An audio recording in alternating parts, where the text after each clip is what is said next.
আজি 1 অক্টোবৰ ৰাষ্ট্ৰীয় স্বেচ্ছাসেবী ৰক্তদান দিবস। ইয়াৰ দ্বাৰা নিয়মিতভাবে মই ৰক্তদান কৰাৰ প্ৰতিশ্ৰুতি দিছ। ভাৰতত তেজৰ বিপুল প্ৰয়োজনীয়তাৰ প্ৰতি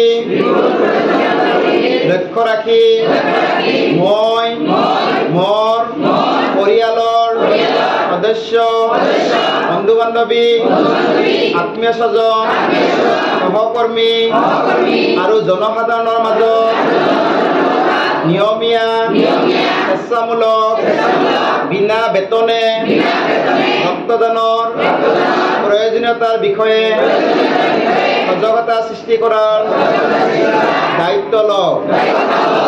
যেতিয়াই কাৰোবাক তেজৰ প্ৰয়োজন হ'ব তেতিয়াই জাতি ধৰ্মৰ বৈষম্যৰ পৰা মুক্ত হৈ কোনো লোভ নোহোৱাকৈ নিজৰ খৰচত ৰক্তদান কৰিম।